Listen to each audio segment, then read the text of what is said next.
All right, ladies and gentlemen, Fabs in the house, and welcome back to the channel. Today, I'm in the house with this Knife Minax here with me for a review, and we're gonna analyze the look, the sound, the feel of this bad boy. But first of all, let me say a big thank you to my buddy Branding. He's a nice guy. He's sending me some blades to review. I hope you guys enjoy this stuff. And second of all, don't forget to like the video, subscribe to the channel. Let me know what you think down below in the comments.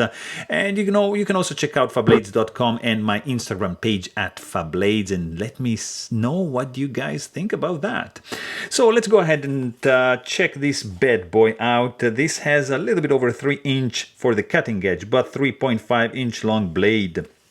Handle is going to be 4.5 inches long and an overall length of a little bit less than 8 inches. Check that out.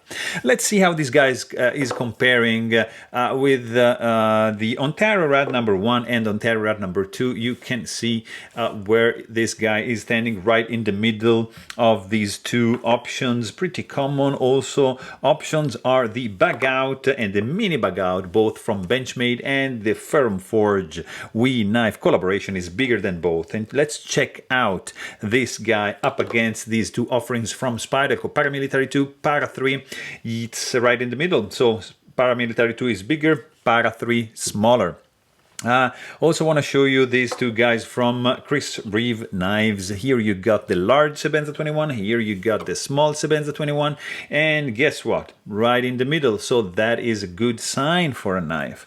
Another couple carbon fiber that I got laying around here are the TRM Atom and the Hinder XM18 3.5" long, but you can see this guy has a little bit more cutting edge because of course the finger choil is recessed, but the handle is a little bit longer, so overall length is a little bit bigger for the Hinder, but a little bit more cutting edge than this knife. And of course here you got a very similar situation in length, tiny bit longer than that, much lighter because of the carbon fiber of course, and more cutting edge for sure. Let's go a little bit up in price and show you some fancy stuff. Here you have Holt Bladeworks Haptic and Holt Bladeworks Spectre, both prestigeness in the house, and you can see that this guy is pretty much comparable to the Spectre in size, but a little bit bigger than the Haptic.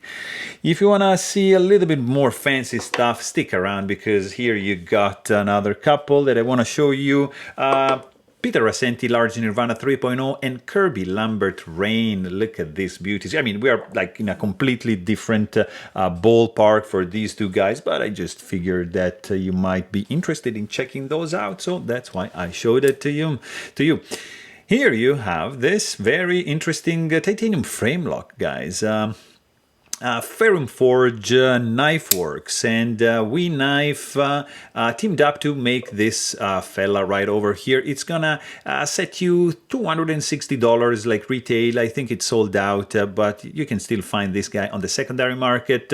It is a titanium frame lock. It's made in China. It has a very interesting overall look when deployed. The blade, it's attractive. The handle to me, not so much. There's this part here that's like a little bit I'm not sure about that. And also like the milling is not my style. I mean, I like the frag pattern, but like this is like a little bit inconsistent with the overall look. I mean, it's not my favorite design, but I like it in a way because it adds a lot of grippiness to the handle, and it's not gonna go anywhere. But by the way, you have titanium frame locks. You got a couple of slabs which are not internally skeletonized. There's no internal milling going on, so it's going to reflect a little bit into the weight. You got holes over here milled out from the outside, nicely textured, but it's still not enough to reduce the weight. You gotta work a little bit more on the inside. Then Of course, nice finger groove, very comfy, I have to say. You can even choke it up like that. So only one finger groove basically going on over here. You got a backspacer geared up all the way down to the tip at this point, but just reaching halfway, so half open back for this handle. Titanium black, you got some grippiness, but because it's flush, it's not gonna be really helpful in the palm of your hand, but it's gonna be helpful to protect and cover the tip of the blade, which is safely recessed like that. So pretty good and centered, of course.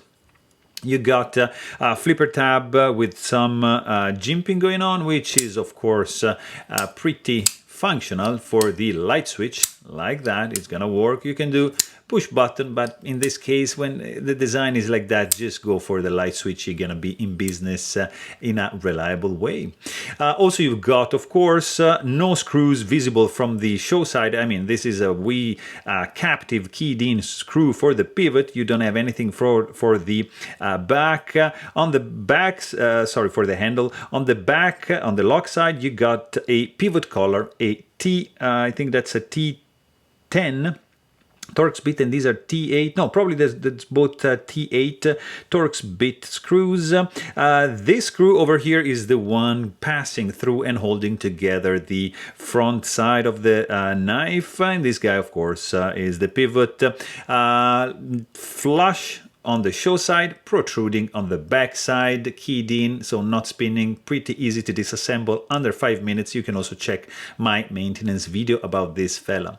You got of course, you got stainless steel lock face insert, which is screwed in from the outside, which also is acting as a integrated lock bar stabilizer. You got an external lock bar relief over here, and you got yourself a ceramic detent ball in the lock as well. For the pocket clip, it comes in a tip-up carry only version. It's not reversible, it's titanium with a nice ramp on the entrance, a little bit steep on the exit, but that's to retain the pocket, the knife in the pocket, so it's all right. And then you got this 3.5-inch long blade, drop point, jimping, absolutely functional, then just tapers down, starting with the swedge right at the end of the jimping, which reaches this point over here to retain some thickness at the tip, and then drops into a belly, and then recurves up into up to the heel of the blade, to right before the sharpening choil, which also happens to be a finger choil, fully functional finger choil. Flat grind, cut out chamfered to be able to use it like a spidey flick, or like if you prefer like with a thumb flick, but of course you can do a light switch, or of course you can do a push button action. So this is what is going on the show side. No billboarding going on over here. You got yourself just a little Ferrum Forge design logo nicely placed in there, and like a very subtle CPM 20 CV. I don't know if you can see it right over here. So pretty much no billboarding, nothing is obnoxiously showing off and flashing on the blade. You got let's see the stock thickness of this fella right over here. It's 0.157 and quite thin behind the edge for this kind of stock. Let's see, it's going to be 0.02 inches for the thinness behind the edge, so not too bad. Nice plunge grind, I like this design. And also a little bit of chamfer going on for the flipper tab. It's always a good thing. The sound,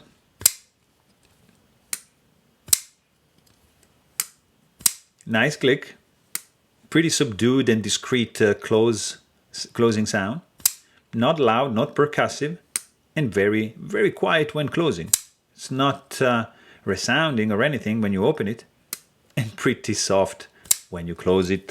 Let's also check the weight for this fella, because this guy is a little bit on the heavy side. I mean, compared to some other similar size knives. Look at that, 4.67 ounces in the pocket. You're gonna feel it. Also, like the ergonomics are very good, I have to say. In the hand, feels good. Choking up, fantastic. You can also grip it like normally, but you're gonna feel, at least I feel, a little bit of this clip digging into this area of the palm of my hand. Nothing too crazy, but still, if you squeeze it, you can actually feel it.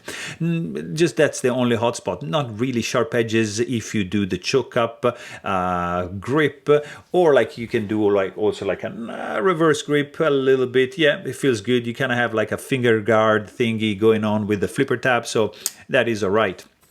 Feels solid and sturdy in the hand. It's well put together, I have to say. It feels robust. There's absolutely, this is not a slippery knife. It's super grippy with this cutout, this milling, this texturing going on. It's not a sleepy one, I'm telling you. A slippery. Also, fit and finish is alright. Classic for the Wii knife style. I'm not really seeing any misalignment. This is well put together. I mean, blade is centered. It doesn't rattle. There's no blade play, lock stick. It's pretty well put together, I have to say. I mean, for 260 bucks, this is what you want. Also, the clip works well. It's a little bit stiff, but nothing too crazy. Also, this guy, like probably the best feature of this one is the pivot system is sporting a set of ceramic ball bearings, which are conferring this action. Over here. I mean, guys, this is deploying fast, and look at this. Disengage the lock bar, blade wants to fall shut. You just rotate the knife. Look at this, look at this, look at this. See? No wiggle needed. So, you see, that's beautiful. It's a gliding shot. Very, very lovely action, and the detent is also dialed in. So I mean, this knife looks interesting, a pretty cool blade shape. Not a fan of the blade, of the handle milling design, but feels good in the hand. Sounds all right, but the action, ooh, that's a good one. So there you have it. Hope you guys enjoyed this video. Thanks for watching and stay tuned.